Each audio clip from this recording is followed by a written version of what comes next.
What's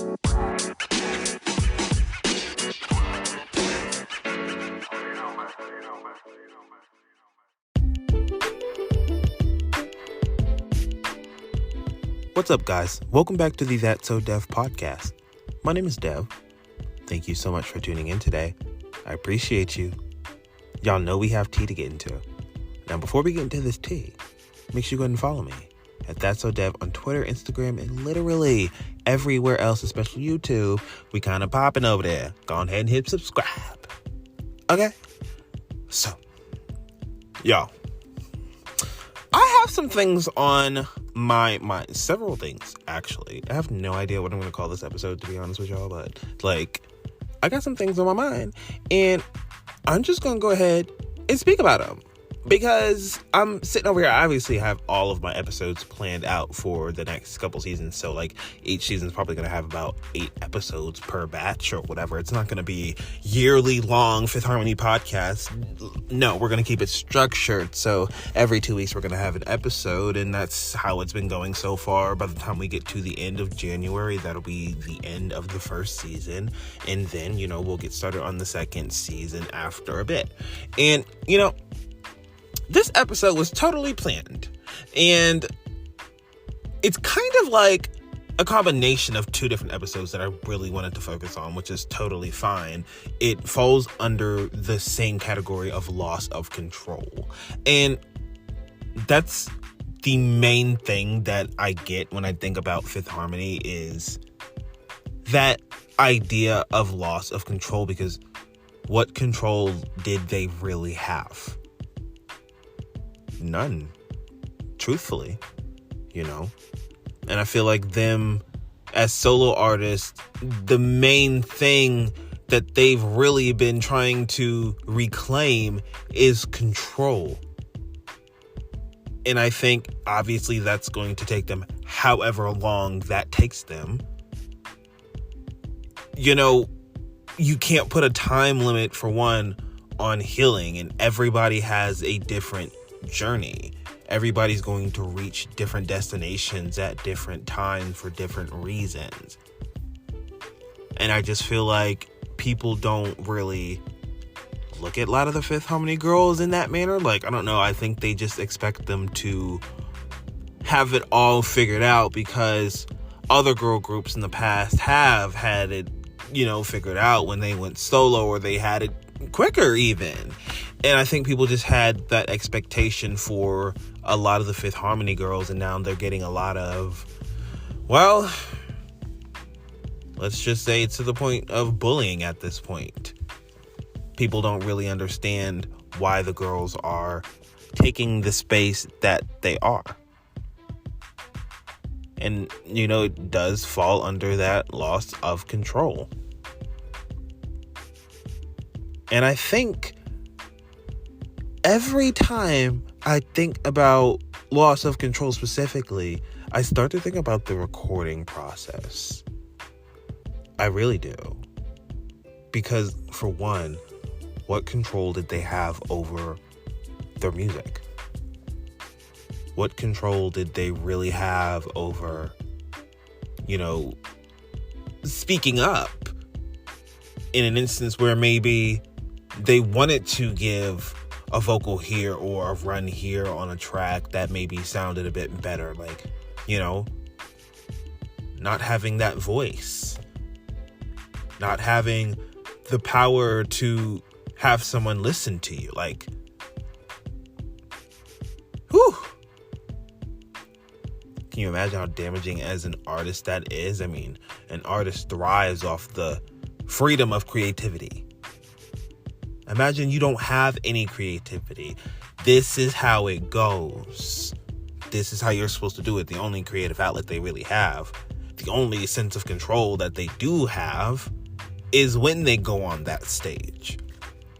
I don't feel like it's any part leading up to anything except for when they're on that stage, because in that moment, can't nobody really tell them shit, to be honest.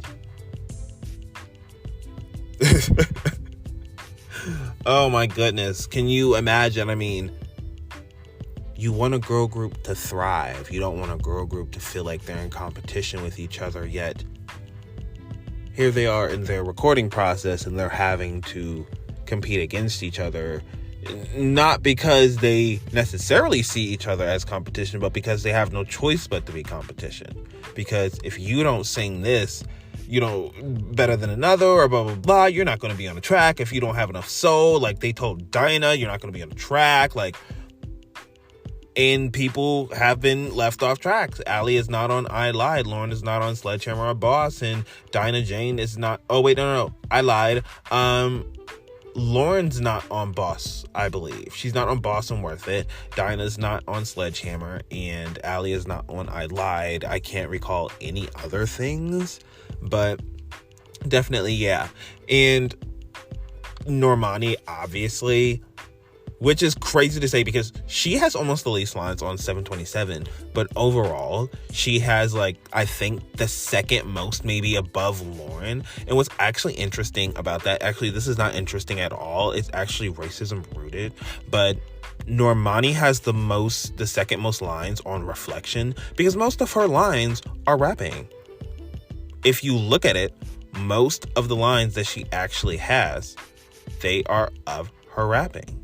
So it's actually quite interesting to me because, if you don't actually know context, if you don't look into, if you're not a fan, you're not going to read in between the lines and see the details and all that stuff to see why the case is that Normani has the second lines. You would be like, oh, she has the second most lines. So what is this person complaining about? Okay, read deeper. It's all rapping. They gave her the black girl parts. And they didn't really give her singing parts. So, you know what I mean?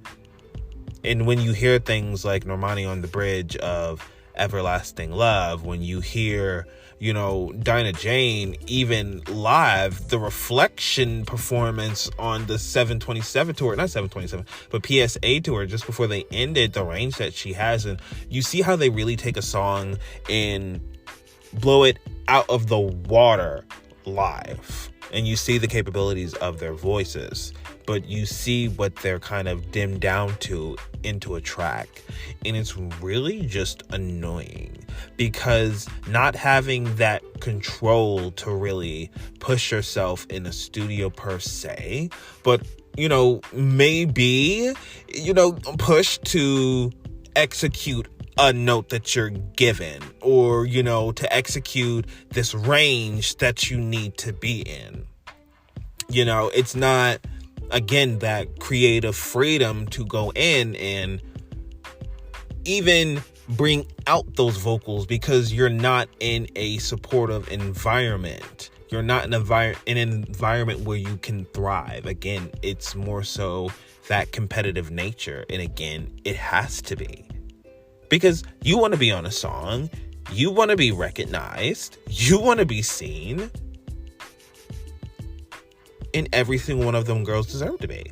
So I definitely think of the recording process entirely when it comes to control, because they had zero control over that. And I've mentioned that maybe in the last podcast, but just imagine if they did have that control to be able to go in and spill out all of their ideas and actually have that be listened to and guide a producer or even people who are experienced to also help guide them.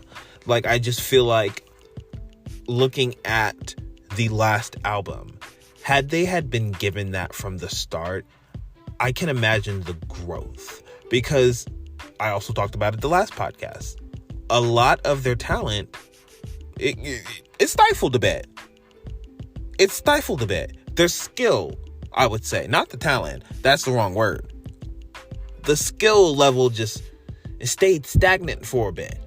It got dusty a bit. They weren't utilizing it, especially, Lauren with that upper range. It wasn't really being used that much. So I love that she's using that now. I feel like Lauren really has reclaimed power on that voice of hers. Dinah as well. Normani as well.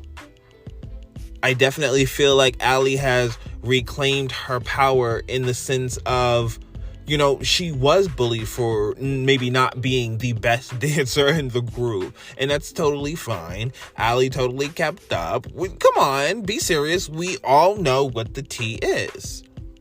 But Allie did keep up. Allie did do her part. Allie played a bigger part than just dancing. So let's also be serious here. So I do feel like, especially with her and Normani both even going on Dancing with the Stars for different reasons, I feel like that was part of them reclaiming that power. So look at Lauren solo, look at Dinah reclaiming her power back in her roots, and you're seeing everybody thrive in the midst of really finding their power. And it's not ironic that they're really kind of doing it at the same time. They've all kind of had that little thing where they all kind of moved sort of the same way naturally, and it's really interesting to see, especially just with their releases and everything. I just feel like they're kind of always on one page as a foursome for the most part. So girl, look, what I will also say is, when I think about loss of control when it comes to Fifth Harmony, it's their styling. Oh my God, because especially seeing their reactions now to him, and they laugh so hard because they know it's true, but they had no say over what the hell they were wearing. That's the even worse part. You don't have a say on what you're wearing. These people are telling you it looks good or whatever, or you look good and you don't think you look good, so you don't have the control to really change your look or anything. You know what I mean? Like, you're a fucking Barbie doll. You're a machine. And that obviously is dehumanizing. And then again, as we've mentioned a billion times, they're running around doing all of these tours back to back to back to back to back to back to back, constant album cycles back to back to back. I mean, 3 albums in less than 2.5 years. Like, that's a fucking contract, like Lauren said in that interview. I think it was a Build interview. It was in New York or whatever. The new Fifth Harmony album had just come out at that time. They were doing a little promo run or whatever. It was real cute. Go check it out if you haven't. I'm sure you have if you're a Harmonizer. But definitely, girl, I'm telling you. But I think the best part about it was seeing, going into the Fifth Harmony era, how much they regain that style back. Although we're not quite there yet in the Fifth Harmony era when it comes to this podcast, we obviously will dip into it a bit because the styling definitely did advance. So we do have to acknowledge that. But just seeing how, oh my goodness, they did not match whatsoever. And I just know that they thought that they was eating that. And when I say they, I mean the stylist. Whoever it was, I hope they're not working anywhere anymore. I hope every time they see a picture that they're utterly embarrassed. They have to be. I don't know. Maybe sometimes bullying actually works, because what the hell were you thinking? A lot of them, no, it's not even like a lot of them. It's majority of them. From the time of, let's see, 2012, maybe up until 2016. Once 2016 came, the ugly looks became maybe 65. I gotta make sure I do my math right? 65, 45, I'll say? No, 65, 35, right? Yeah, okay. So 65, 35, 65 good, 35 bad, which for them was phenomenal. But prior to that, it definitely was given 80-20. 80 bad, 20% good. Like, if they looked good, you were shocked as fuck. But like, they had this weird way of pulling off even the most horrendous looks, which is crazy to say. I will say, every time I think about that look that Normani wore, we call her Darika, and we honestly don't speak about it, but I'm gonna bring it up real quick because that look, first of all, that carpet with them entirely, that was terrible. What, girl? No. Their carpet looks were not tea. especially at award shows. I think it was 2014 VMAs. I think they performed on the red carpets. Yeah, that wasn't it either. I don't understand. I would rather them look basic as fuck and match than look like they're walking around with maybe, like, come on, no. Like, it was given cheap as hell on the red carpet at the VMAs. I don't know who did them dirty like that. There's no way. The way that Shein worked these days, they would have thrived.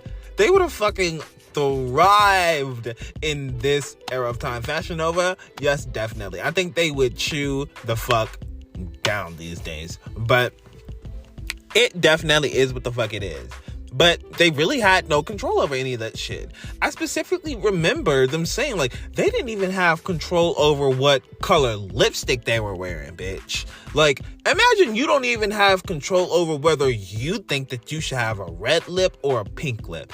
That's fucking crazy. Because if I want a motherfucking pink lip on my motherfucking skin, that's gonna be that. No, that's crazy. I mean, that's so dehumanizing and breaking a person down to where it's just like, I can literally see how you're walking around lifeless. Like, you have no control over what is going on around you. And Ali actually shared us a kind of glimpse into their schedule. So, like, she posted, throwback, Fifth Harmony going to perform for the Obamas. Well, what happened was she put the timesheet. And the timesheet kind of reminded me of Hannah Montana when Miley Cyrus was like a 13, 14-year-old girl having to do this like horrendous day full of different shit. And they essentially had the same thing. So it was really giving, you're working down to the bone. Literally, it looked like Miley Cyrus's call sheet as Hannah Montana with her promo run and press and everything. So I'm like, wow, at least that girl was making money. Y'all aren't getting shit. Like, you're hardly even getting $5,000 for your entire fucking catalog that's getting billions of streams. That's insane to me. That's very nasty, and that has to be talked about. Because that's crazy. You're not making money off of your voice. Talk about loss of fucking control.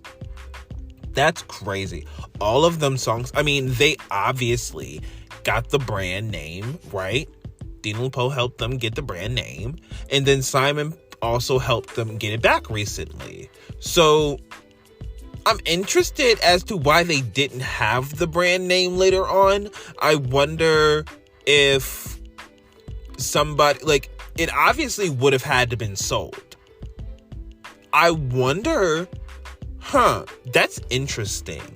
I wonder if they had to give up the brand name to go on hiatus. I wonder, you know what I mean? Because we often wonder, well, if they couldn't get out of their epic contract as Fifth Harmony, what's the tea? I wonder if they gave up all proceeds to Fifth Harmony in order to go solo. I have to wonder, because how the fuck else did they actually get out of those contracts? We don't know. We know Fifth Harmony was still attached to Epic Records. Fifth Harmony is no longer on the Epic Records list of artists, so that's also interesting. I actually have a lot of questions, because when you, again, loss of control is what I think of when I think about Fifth Harmony. And ironically, the brand name, they had no control over that until now. Actually, they did have it for a little bit. But again, they had the brand name around the time that Camila was about to split. And then Ali said they just got it back. So if they didn't have it, that means they probably didn't have it from the time that they went on hiatus until around this time, which means they got it back then. So again, tell me if I'm not making fucking sense. 2 plus motherfucking 2. I'm not saying I'm right. I'm just saying that sounds like a good possibility. And I actually just thought about that as I was saying it. So, okay, bitch. Interesting. I'm going to have to look into that one. And, girl, it's about time that Simon Cowell helped with something. Because he really left them girls for dead. And if anybody had control over something, it's him. People don't play with Simon, and he has a lot of power and control. So I wonder how it came about to help them get the brand name back. Well, brand ownership. That's interesting to me. Anyway, y'all. But yeah, this episode was just essentially about loss of control, about Fifth Harmony not having control. You have clips of Lauren screaming that, they're working them like literal slaves. And that video is very hard to listen to, but it is also a very sad reality. And I've said this a billion times and several times on each podcast this season for this Keeping Up with Fifth Harmony segment, that, girl, nobody's talking about Fifth Harmony's story enough. Fifth Harmony's story is actually so inspiring, and I don't think people recognize what Fifth Harmony opened doors for, because Fifth Harmony made people see that girl groups still have the potential to be that bitch. Hello, you can say whatever the fuck you want to, but Fifth Harmony reminded people of girl groups. That's the tea. Because where are the other girl groups? You can say Little Mix all you want to, but again, the number one thing that people want to do and that girl groups want to do is break the U.S. market. Despite what people want to say about the U.S., it's the most important market. It's the biggest motherfucking market. It's where everybody thinks their dreams come true. When people don't break it over here, they literally get so fucking sad. It's some people's biggest regret. So I don't really listen to anybody when they want to throw out anything. I'm like, I don't give a fuck. This is the one thing everybody wants, and they got it. Period. That's that. Until another girl group breaks top 5, I'm not hearing it, let alone hop up on the Billboard Hot 100, let alone last more than a month, let alone more than 2 and more than 3. And go number 1 at pop radio and stay there for several weeks after climbing, after several months. Fifth Harmony was moving like an A-list artist in 2017, and to even hear that in 2017 that, Fifth Harmony had their biggest sales with Down. They had their biggest sales debut with Down. I was like, interesting. So for them to have the biggest sales of their career with Down, which is crazy, and for their label to not give a fuck? Oh, wow. Oh, wow. That's crazy to me. Because it was something personal at that point. Whatever it was personal. And it seems kind of like they're punishing them for having a voice. That's what it seems like to me. That's what it seems like to me. I didn't say that's what happened, bitch. I said that's what it seems like to me. You won't sue me today. That is just what it's seeming like to me. Because it's not ironic to me that after they got ownership of the brand, you're now letting them right after Camila had split, because Camila doesn't own the brand. Right? Like, she doesn't. She was not included. I don't know if she is now. Actually, no. I'm pretty sure Ali said on Zach saying that it's just them four still. Which is fine, because she wasn't owner to begin with. But it's just interesting that after they had ownership, things went downhill in regards to investments. Because there's no way you go from a run in 2016, right? A member leaves, sure. But then the group gets their biggest sales, and you're like, oh well. Whoa! That's crazy. They couldn't even get a lick of promotion. Talk about loss of control, bitch. Loss of control. Because even if you get your biggest sales debut of your career, it still won't do nothing for you. It still can't make something happen. No wonder they were forced to go into hiatus, because they really didn't have control. They were going to exhaust themselves. It's like, this car's still going, right? But if you have to keep going to the fucking shop, and you have to keep putting more into the car than it is to just get a new one, then no one's gonna waste their time. And then with Fifth Harmony, all it's going to do at that point, it was just like, you're going at this point to dig a hole for the brand name. Because if the label's not investing, the song's not popping, now the social media aspect of it is going to carry, and now going to view you as now what? A flop.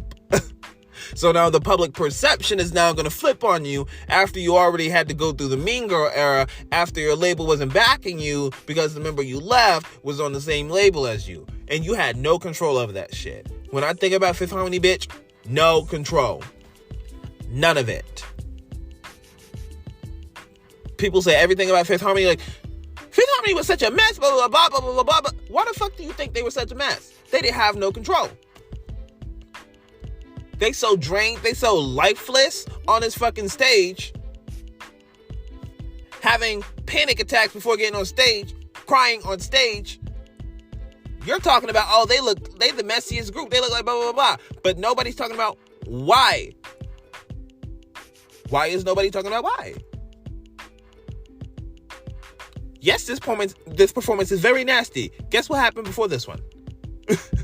Before this AMA performance, yeah, they actually had a billboard shoot with 5 people, but before that, they actually had a photo shoot with 4 people, because they already know that their member is leaving, but they're in the middle of promoting an album and a single still, and their member is leaving next month, so they got to get everything prepared for when she's getting ready to dip next month, but they still got to go to rehearsal, they still got to do a photo shoot for Billboard, but before they go perform at the AMAs, they have to go and perform their New Year's Eve performance for New Year's Rocking Eve. Now we got to go to the AMAs. Can you fucking imagine? I could not imagine. And then I have to get on fucking stage and have people look at me under a fucking microscope and judge me. After I went through all of that, they have no idea. They don't even give a fuck. That's so shitty. You can't address everybody. So 9 times out of 10, you're gonna sit there and be like, whatever. You're either gonna look at it, take it and deal with it, take it with a grain of salt or whatever, move on, or you don't. Well, that's very unfucking fortunate. And again, no control. Because do you think that they would do that if they had the opportunity? Because look at them solo. What happens when they have control?